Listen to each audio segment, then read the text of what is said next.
Na Terra, a rotina é uma bússola. Horário, trânsito, contas pagas no fim do mês.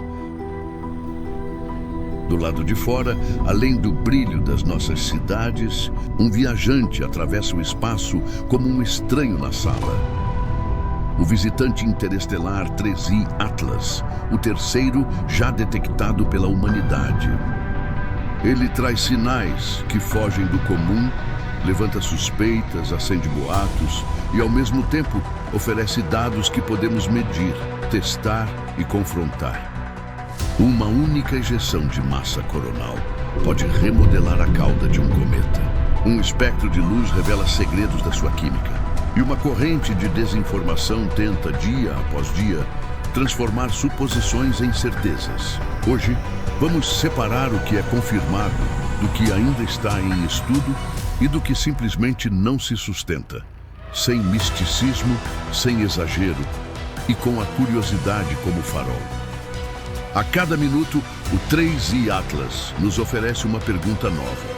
E a melhor resposta continua sendo a mesma: olhar com método, comparar com a Terra e seguir as evidências. Se isto faz sentido para você, se o céu lhe provoca aquele silêncio bom antes da compreensão, fique comigo. Vamos começar. Mas antes, inscreva-se.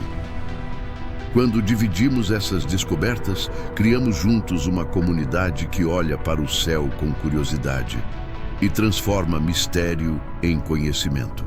Então inscreva-se, deixe o seu like e faça parte desse horizonte em expansão. O retrato do 3I Atlas nasce de um mosaico de observações, parâmetros orbitais já firmes, espectros recentes que revelam a sua química, hipóteses em avaliação e afirmações que ainda aguardam confirmação independente. Para guiar o olhar, começamos pelo contorno sólido da cena e, a partir dele, destacamos os pontos que pedem atenção. O 3I Atlas é o terceiro visitante interestelar identificado pela humanidade. A sua órbita é hiperbólica, isto é, não se fecha em torno do Sol. Ele entra no sistema solar, atravessa o nosso bairro e parte de volta para o espaço entre as estrelas. De acordo com a Administração Nacional da Aeronáutica e Espaço, o ponto de maior aproximação ao Sol ocorre por volta de 30 de outubro de 2025, a cerca de 1 unidade astronômica e 4 décimos, o que corresponde a aproximadamente 210 milhões de quilômetros. Em relação à Terra, a menor distância prevista é da ordem de 1 unidade astronômica e 8 décimos, algo próximo de 270 milhões de quilômetros. Esses números colocam o objeto confortavelmente fora de qualquer zona de risco e definem uma moldura segura para as perguntas científicas que vêm a seguir. Da dinâmica, passamos ao que o cometa carrega e exala. Em agosto de 2025, uma campanha com o telescópio espacial James Webb mediu a composição do coma e encontrou uma assinatura pouco comum: dióxido de carbono em abundância, com relação entre dióxido de carbono e vapor d'água próxima de 8:1. Também aparecem monóxido de carbono, sulfeto de carbonila, gelo d'água e poeira. Em linguagem simples, o hálito do cometa é rico em dióxido de carbono para a distância a que ele se encontra do Sol. Esse traço não exige explicações extraordinárias, mas oferece pistas sobre o ambiente em que o corpo se formou fora do nosso sistema solar. Por estar amparado em espectros e método, este bloco químico se tornou uma das peças mais concretas do quebra-cabeça. No espectro de luz visível, outro resultado chamou atenção. Observações com o Very Large Telescope detectaram linhas de emissão de níquel atômico e, nas mesmas visitas, não encontraram linhas de ferro atômico acima do limite de sensibilidade. O mesmo estudo reporta cianogênio no coma. O contraste níquel presente, ferro ausente, não aponta por si para algo artificial. Em princípio, ele remete a diferenças de volatilidade. tamanho de grão e mecanismos de liberação na superfície e na coma do cometa, além de limites instrumentais. É um dado instrumental robusto e justamente por isso vem sendo reavaliado com novas medições. O comportamento da cauda diante do clima espacial completa o panorama. A interação entre ejeções de massa coronal e caudas cometárias é conhecida. Em 2007, a missão Solar Terrestrial Relations Observatory registrou o cometa Encke tendo a cauda desconectada ao atravessar uma perturbação do vento solar. O caso virou referência didática. Em termos físicos, não há magia. Uma corrente de plasma solar, com partículas carregadas e campos magnéticos, encontra a fita de gás ionizado que forma a cauda. A fita pode ser dobrada, rasgada e recomposta. Esse exemplo serve de guia para interpretar eventuais mudanças temporárias na aparência do 3I Atlas ao longo de setembro e outubro de 2025, especialmente se houver cruzamento com estruturas do vento solar. Também há um calendário de observações no qual ancorar expectativas. A Agência Espacial Europeia divulgou janelas em que orbitadores em Marte tentarão registrar o cometa a dezenas de milhões de quilômetros, com destaque para 3 de outubro de 2025. Em seguida, a missão JUICE, dedicada ao sistema de Júpiter, planeja apontar câmeras, espectrômetros e um sensor de partículas entre 2 e 25 de novembro de 2025. Aproveitando a fase de maior atividade após o ponto de maior aproximação ao Sol. Não se trata de prometer retratos espetaculares, e sim de abrir oportunidades técnicas para coletar medidas que, juntas, refinam a compreensão da química e do ambiente do 3I Atlas. Ao lado dessas peças, permanecem temas em aberto por dependerem de novas medições e de redução rigorosa de incertezas. As estimativas do tamanho do núcleo e da massa total são um exemplo clássico. Imagens detalhadas do telescópio espacial Hubble e de outras plataformas sugerem um limite superior para o diâmetro do núcleo próximo de 5 km e 6 décimos. Lembrando que parte do brilho observado vem da coma difusa. Em outras palavras, o valor real pode ser menor e números muito precisos sem barras de erro ainda não se sustentam. A imagem é a de um vagalume na neblina. Antes de medir o corpo, é preciso separar a luz do inseto do brilho espalhado ao redor. Por fim, existe um conjunto de afirmações que carecem de documentação técnica.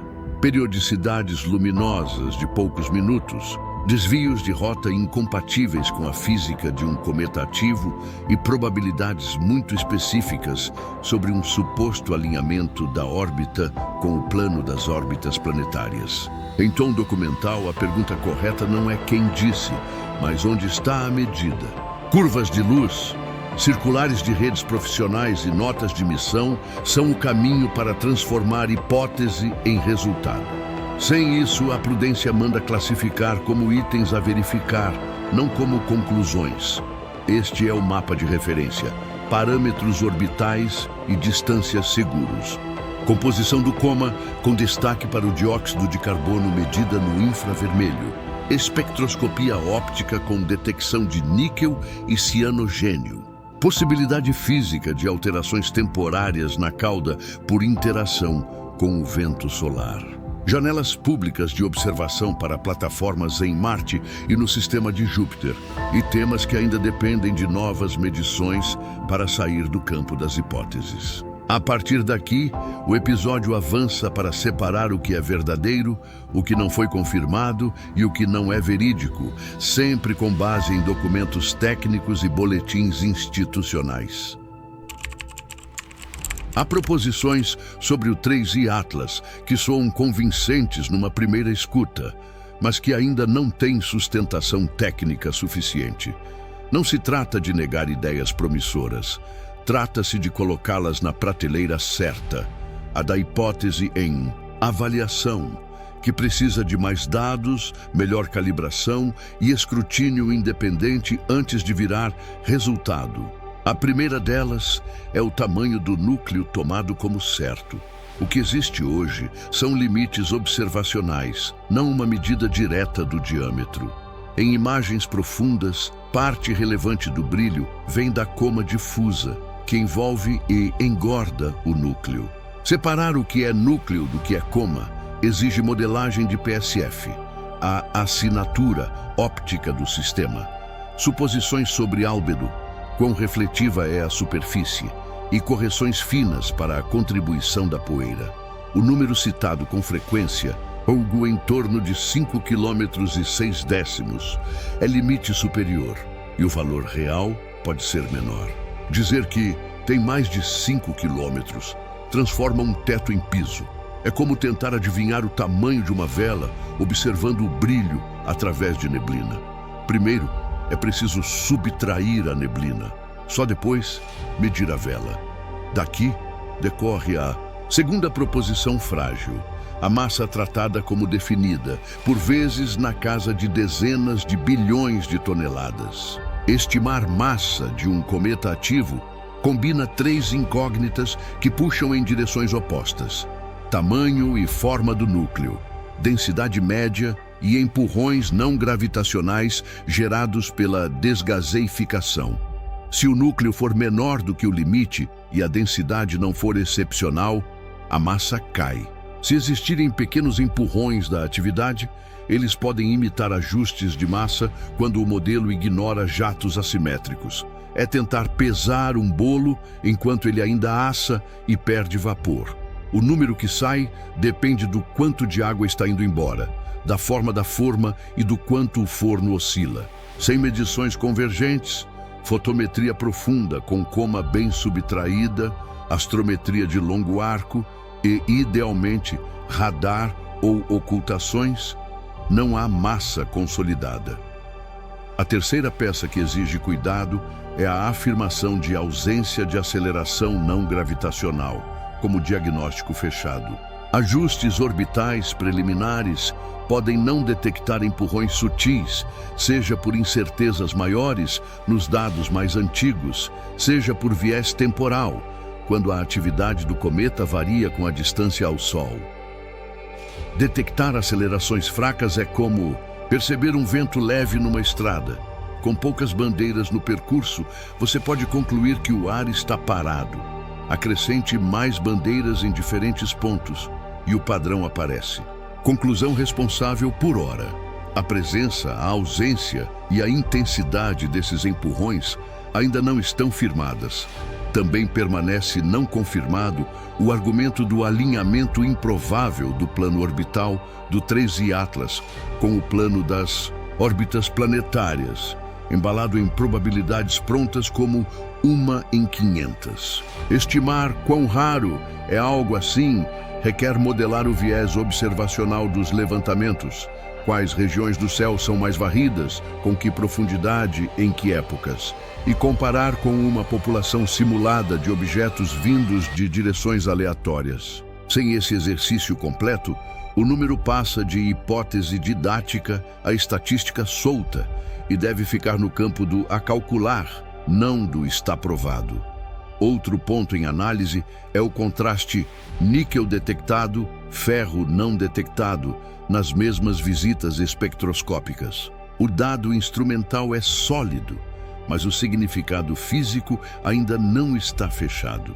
Pode envolver volatilidade diferente, o níquel escapando antes do ferro em certos grãos, tamanhos de partícula e geometrias de agregados que favorecem uma espécie e ocultam a outra, ou simplesmente limites de sensibilidade em determinadas linhas do ferro para as condições daquele momento.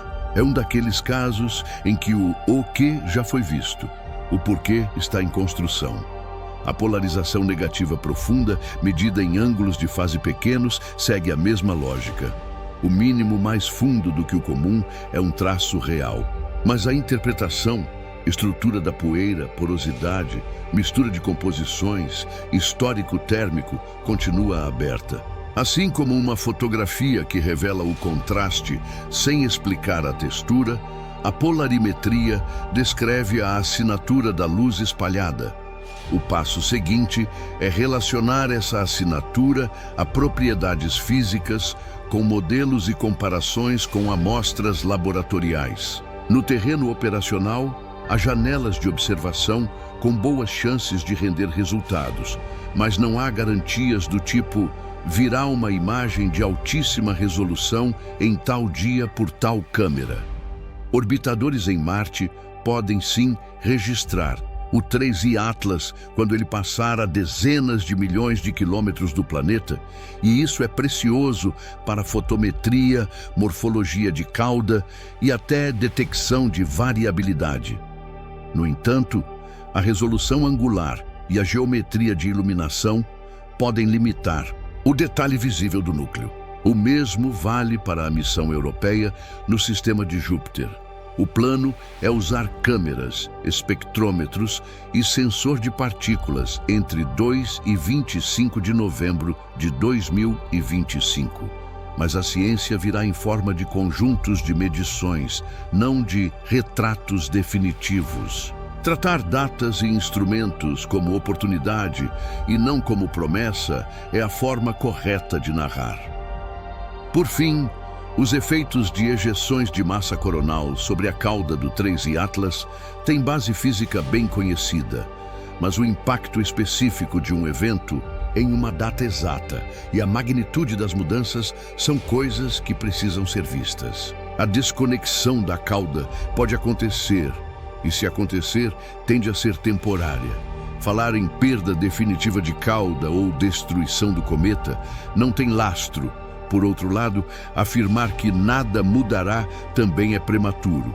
Aqui, o veredito correto é o da observação paciente, acompanhando curvas de luz, imagens sequenciais e, quando possível, medidas de campo e partículas pelo ambiente. Em síntese, permanecem não confirmados um diâmetro fixo acima de 5 quilômetros. O que existe é limite superior. Uma massa definida na casa de dezenas de bilhões de toneladas. Faltam amarrações múltiplas. A ausência conclusiva de acelerações não gravitacionais. Precisa de arco temporal maior e dados mais finos. O alinhamento raríssimo, sem modelagem de viés, a explicação final para o contraste níquel versus ferro e a interpretação física da polarização profunda. A narrativa correta é a do ainda não. Ainda não há base suficiente para cravar. Ainda não há consenso. Ainda não há publicação revisada que una todas as peças. O documentário segue, mas com o freio científico no lugar certo. Em um documentário, desinformação não é apenas erro. É afirmação sem lastro, apresentada como se fosse fato. No caso do 3I Atlas, há declarações recorrentes que não se sustentam quando confrontadas com o que se espera ver em dados primários, como curvas de luz, espectros, efemérides orbitais e comunicados técnicos de missões. A seguir, os principais exemplos e por que não são verídicos. O 3I Atlas pulsa a cada 17 minutos. Não é verídico. Um pulso luminoso com período fixo deixaria um rastro claro em curvas de luz. Brilho sobe e desce de modo repetitivo, sempre no mesmo intervalo. Esse padrão é simples de identificar com fotometria básica e, se existisse com a intensidade sugerida, teria sido confirmado por diversas equipes de observação. A ausência de medições independentes e de documentação técnica indica que se trata de um enunciado sem base. Em termos práticos, é como afirmar que um farol de bicicleta pisca em ritmo perfeito, enquanto todas as câmeras que o filmam registram luz contínua. O 3I Atlas mudou de rota ou fez manobras. Não é verídico. A trajetória do 3I Atlas é descrita por uma órbita hiperbólica coerente com a ação da gravidade e, possivelmente, com empurrões sutis causados pela própria atividade cometária. Manobra implica desvio deliberado e brusco, algo que exigiria evidências inequívocas, variações sistemáticas nos resíduos orbitais, alterações angulares incompatíveis com jatos naturais, comunicados técnicos, reportando aceleração persistente e anômala. Não há esse conjunto de sinais. Dizer que mudou de rota é confundir ajustes normais de solução orbital com direção própria. O 3I Atlas brilha em verde sem cianogênio. Não é verídico.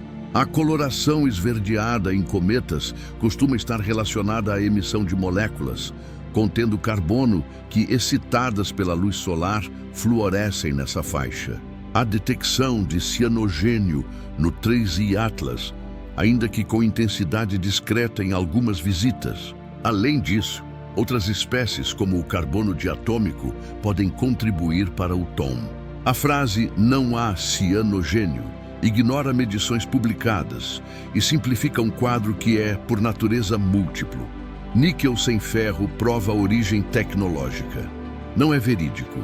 Detectar linhas de emissão de níquel atômico e, nas mesmas visitas, não detectar ferro atômico acima do limite de sensibilidade não implica presença de liga industrial nem engenharia. Há explicações naturais plausíveis. Diferenças de volatilidade entre espécies. Distribuição de tamanhos de grãos na coma, favorecendo a liberação de uma espécie antes da outra. Geometrias de agregados que escondem certas linhas sob determinadas condições. E limites instrumentais específicos para aquelas transições do ferro. Chamar isso de prova é saltar da observação para a conclusão sem percorrer o caminho físico que liga uma coisa à outra. A ejeção de massa coronal vai destruir o cometa ou vai arrancar a cauda para sempre. Não é verídico. A interação entre ejeções de massa coronal e caudas cometárias pode provocar a chamada desconexão da cauda, um efeito temporário documentado em outros cometas. A cauda é uma estrutura dinâmica alimentada continuamente pelo material que escapa do núcleo. Ela pode ser dobrada, rasgada e refeita conforme o vento solar. O núcleo permanece intacto. Dizer que o cometa será destruído confunde uma mudança de aparência, previsível pela física do plasma, com a aniquilação do corpo. Aproximação perigosa à Terra. Não é verídico.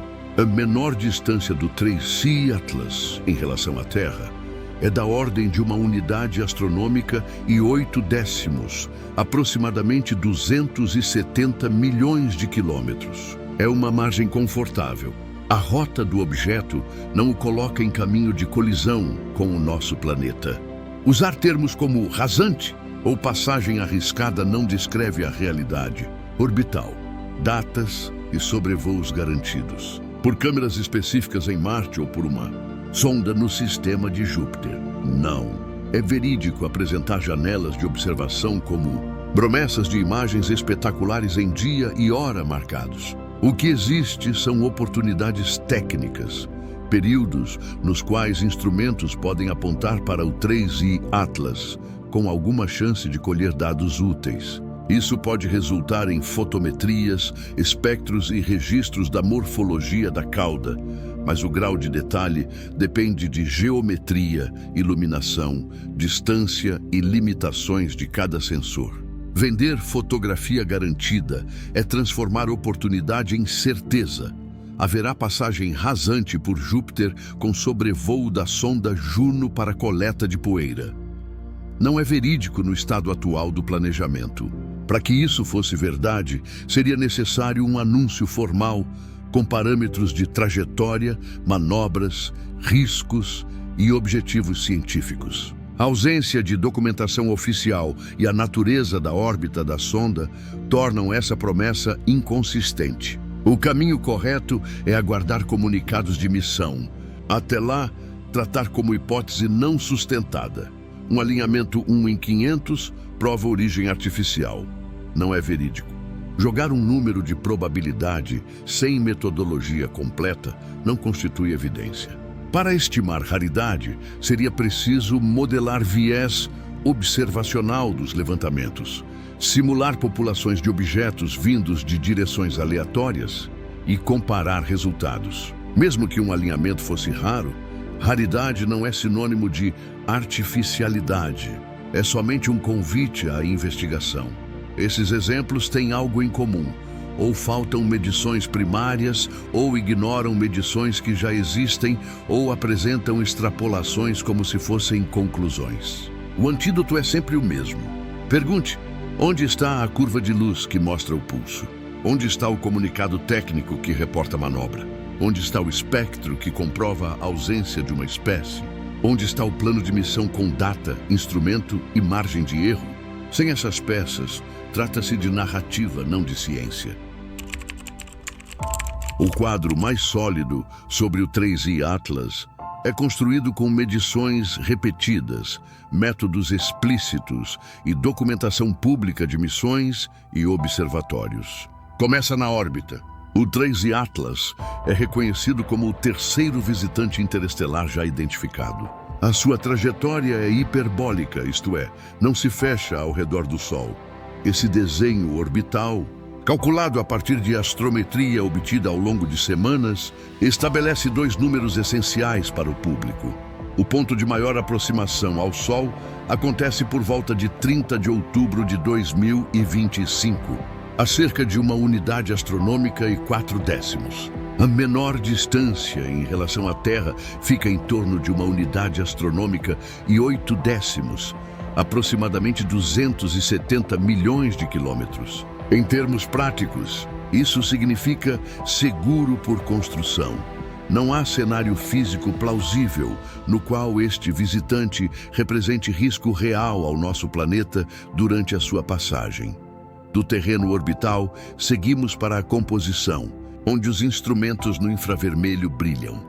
Em agosto de 2025, o telescópio espacial James Webb mediu a química do coma do 3I Atlas e encontrou um traço marcante: abundância de dióxido de carbono em relação ao vapor d'água, com proporção próxima de 8:1. Também foram identificados monóxido de carbono, sulfeto de carbonila, gelo de água e poeira.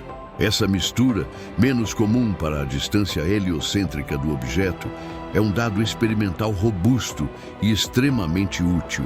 Como numa análise de hálito que revela a dieta, a assinatura do coma informa sobre a composição volátil que o objeto trouxe do ambiente onde se formou, fora do sistema solar. É ciência de base, espectro com linhas e bandas, incertezas explicitadas e comparação com bibliotecas laboratoriais. No visível, a espectroscopia de alta resolução, feita a partir do solo, acrescenta outra peça firme. Observações com um telescópio do Observatório Europeu do Sul detectaram linhas de emissão de níquel atômico e, nas mesmas visitas, não detectaram ferro atômico acima do limite de sensibilidade daquele conjunto de dados. O mesmo trabalho registra a presença de cianogênio no coma. É importante sublinhar o que essa constatação é e o que ela não é. Ela é uma fotografia instrumental, níquel visível no espectro, ferro não detectado naquelas condições, cianogênio presente. Ela não é um atestado de ausência total de ferro no objeto, e tampouco uma indicação de origem artificial. Em termos de física de poeira, diferenças de volatilidade, tamanhos de grão, porosidade e geometria de agregados podem favorecer a liberação e a excitação de uma espécie e, ao mesmo tempo, manter outra abaixo do limiar detectável. Do ponto de vista do método, o que importa é que o espectro foi obtido, calibrado e publicado de forma a permitir a verificação por pares. Outro alicerce com histórico bem documentado é a interação entre a cauda cometária e o clima espacial. Ejeções de massa coronal lançadas pelo Sol podem reorganizar a cauda de um cometa e até provocar a chamada desconexão, quando a fita de gás ionizado se rompe e por algum tempo deixa de ser vista. O exemplo clássico é o cometa Encke, flagrado em 2007 por uma missão solar durante a travessia de uma perturbação do vento solar. O núcleo permanece inteiro, a atividade continua e a cauda se recompõe. A lição científica é direta. Se imagens do 13 Atlas mostrarem alterações temporárias na cauda durante períodos de maior atividade solar, trata-se de um fenômeno previsto pela física de plasma, não de um enigma. Também tem base concreta o calendário de observações divulgadas por instituições. A Agência Espacial Europeia detalhou janelas em que orbitadores em Marte tentarão observar o 3I Atlas a distâncias da ordem de dezenas de milhões de quilômetros, com ênfase para o dia 3 de outubro de 2025. Em seguida, entre 2 e 25 de novembro de 2025, a missão JUICE, dedicada ao sistema de Júpiter, planeja apontar câmeras, espectrômetros e um sensor de partículas para colher conjuntos de dados sobre coma e cauda após o ponto de maior atividade. Essas iniciativas não são promessas de retratos espetaculares em close, e sim oportunidades técnicas para produzir medidas complementares, vistas de geometrias que a Terra não oferece.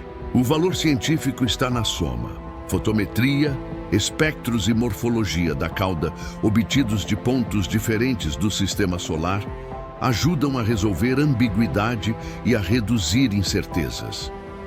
Por fim, vale registrar um resultado de polarimetria que já aparece em publicação técnica, o ramo negativo de polarização mais profundo do que o usual em ângulos de fase pequenos. Em termos simples, a luz do Sol espalhada pela poeira do cometa retorna com uma orientação preferencial que, perto do alinhamento Sol-cometa observador, resulta em um valor negativo mais acentuado do que o padrão típico de cometas observados. O dado, por si, é um tijolo sólido e sua utilidade está em informar modelos de tamanho, porosidade e composição dos grãos de poeira.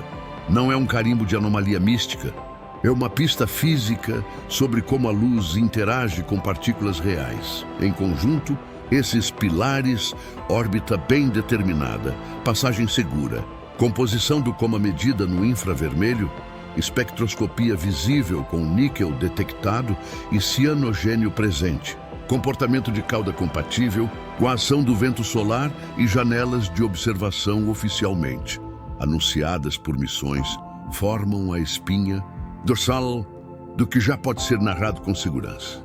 Sobre o 13 Atlas, a partir deles, o documentário avança para explorar as perguntas em aberto sem confundir hipótese com conclusão. Quando o dado existe, ele guia. Quando o dado falta, a resposta correta é aguardar medição e não preencher o vazio com suposição. Ao fim deste percurso, o quadro que se desenha sobre o 3I Atlas é menos um espetáculo de surpresas e mais um exercício de método. O visitante interestelar cruza o nosso sistema solar em órbita hiperbólica, com passagem segura para a Terra, e oferece um laboratório natural para testar ideias sobre gelo, poeira, química e vento solar. A cada medição que se confirma, uma peça do quebra-cabeça ganha contorno. A cada hipótese que permanece em aberto, outra peça revela a sua borda serrilhada, pedindo novas imagens, novos espectros e um arco temporal maior. Essa alternância, firmar o que já é sólido e admitir o que ainda não é a espinha dorsal de qualquer investigação honesta. Do lado do que já podemos contar sem hesitar, estão os parâmetros orbitais e as distâncias de conforto que afastam cenários de risco. Está a composição do coma, com ênfase em dióxido de carbono, medida no infravermelho com instrumento dedicado. Estão as detecções no visível de níquel atômico, acompanhadas de cianogênio.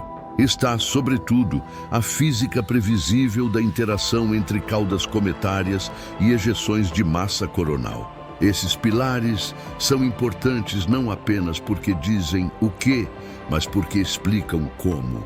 Como se calcula uma trajetória com dados de posição ao longo de semanas? Como se reconhece uma banda de dióxido de carbono em um espectro? Como se comprova uma linha de emissão de níquel? Como o plasma solar dobra, rasga e recompõe uma cauda? São caminhos rastreáveis. Qualquer equipe, com instrumentos equivalentes e métodos transparentes, pode percorrê-los e chegar ao mesmo lugar. Do lado que exige calma estão o tamanho exato do núcleo, a massa total e a leitura física de assinaturas ainda incompletas, como a polarização negativa profunda e o contraste entre níquel detectado e ferro não detectado nas mesmas visitas. Nesses casos, a honestidade intelectual é o nosso melhor instrumento. Dizer "não foi confirmado" não diminui o fascínio, apenas impede que o fascínio vire atalho. É possível que estimativas de diâmetro baixem quando a coma for melhor subtraída. É possível que a massa aparente se reajuste quando o modelo de atividade levar em conta jatos assimétricos. É possível que o ferro apareça sob outras condições de iluminação e distância ao Sol. É possível que a polarização negativa se explique por uma combinação específica de tamanho de grão, porosidade e mistura de composições. Em ciência, a palavra possível não é escapatória. É compromisso com variáveis que ainda não foram domesticadas pelos dados. E há, por fim, o que simplesmente não é verídico. Periodicidades de poucos minutos sem curva de luz. Manobras sem resíduos orbitais compatíveis.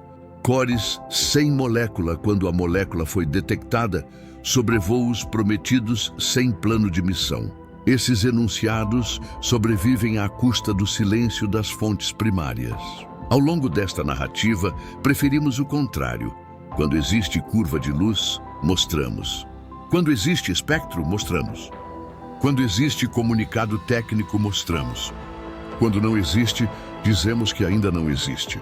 Em documentário, a responsabilidade é dupla: informar e ensinar a caminhar. A pergunta certa, onde está a medida, deve acompanhar você muito além deste episódio.